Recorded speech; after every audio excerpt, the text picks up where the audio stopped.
Selamat datang kembali.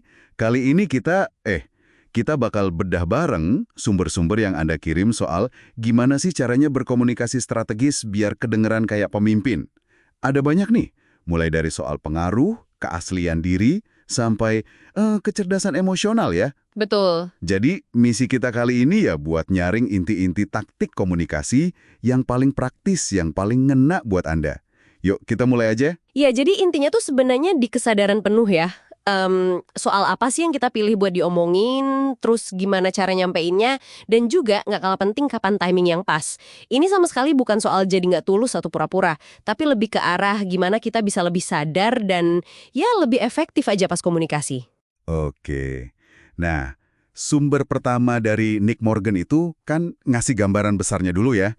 Kayak pengaruh itu ternyata nggak cuma soal jago ngomong, tapi juga soal kita paham nggak sih kekuatan posisi kita, emosi, keahlian, bahkan bahasa tubuh kita gitu.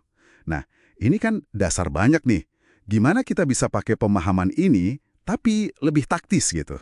Betul, itu fondasinya. Di atas fondasi itu, kita bisa pakai alat yang lebih spesifik. Kayak yang dijelasin sama John Andonakis, ada namanya taktik kepemimpinan karismatik atau CLT. Ini tuh bukan magic ya, tapi beneran teknik-teknik spesifik yang bisa dipelajari dan risetnya nunjukin ini efektif, bikin pemimpin lebih karismatik, lebih inspiratif. Oh, jadi semacam toolkit gitu ya? Toolkit komunikasi yang bisa dilatih. Contohnya gimana tuh CLT ini? Contohnya banyak, misalnya pakai metafora sama cerita. Anda ingat nggak contoh Bill Gates pas dia bacain surat ibunya di nikahannya? Itu kan, wah, langsung kena banget ya dan gampang diingat.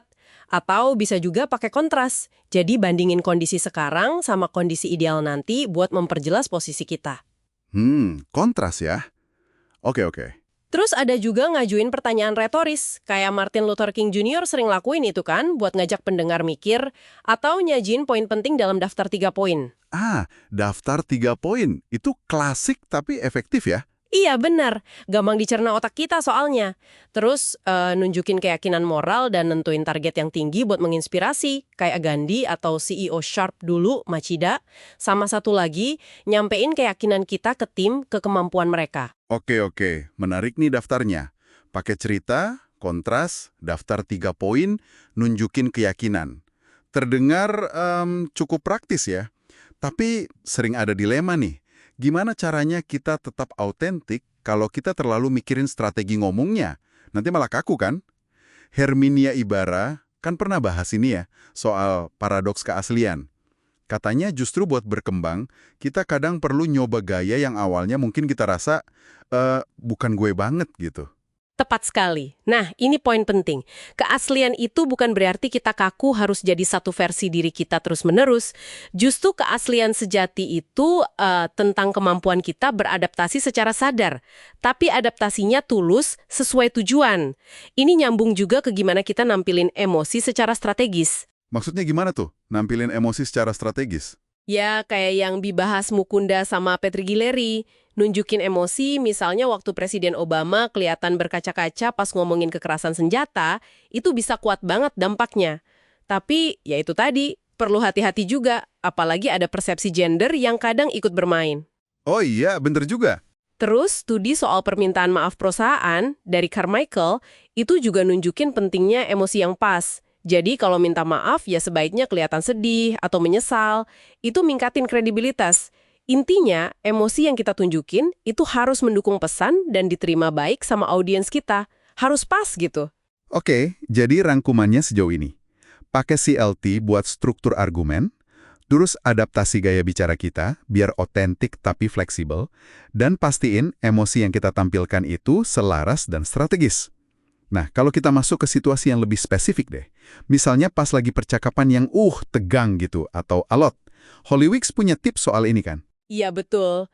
Wicks ngasih beberapa taktik kunci buat momen-momen yang nggak enak itu. Pertama dia bilang, sampaikan inti pesannya tuh harus jelas. Meskipun itu berita buruk atau nggak ngenakin. Kejelasan itu menurut dia justru bentuk respek, bukan kejam. Kejelasan itu respek ya, oke. Kedua, sebisa mungkin jaga nada bicara tetap netral. Ini susah banget pastinya pas emosi lagi tinggi, tapi krusial.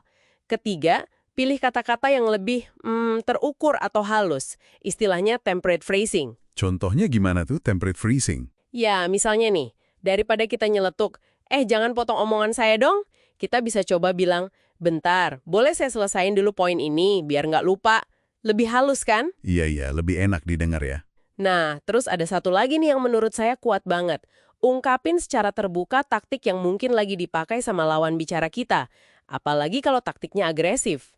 Maksudnya, diungkapin gimana? Misalnya kalau lawan bicara mulai muter-muter fakta atau malah nyerang personal, kita bisa bilang aja secara tenang, saya perhatikan kok kita mulai bahas argumen personal ya, bukan istrinya lagi.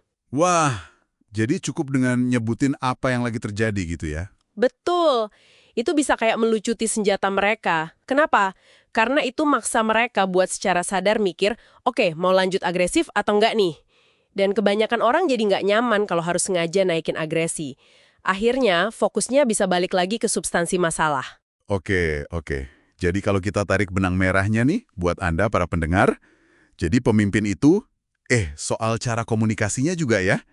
Intinya adalah mikir strategis soal komunikasi kita. Bukan soal jadi palsu atau niru orang lain, tapi lebih ke milih secara sadar apa yang mau diomongin, terus gimana cara nyampainnya, entah itu lewat struktur kayak CLT tadi, nada bicara, emosi yang pas, dan juga mikirin kapan waktu yang paling tepat. Iya, benar banget. Ini butuh kesadaran diri yang tinggi ya, dan juga pemahaman yang dalam soal siapa audiens kita. Nancy Duarte juga nekenin ini kan? Tepat.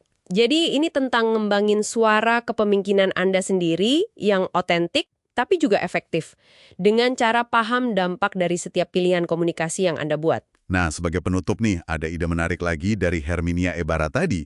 Dia nyaranin, eksperimen main-main gitu ya, dengan gaya kepemimpinan. Ya, buat secara sadar mulai ngebentuk kehadiran kepemimpinan Anda itu.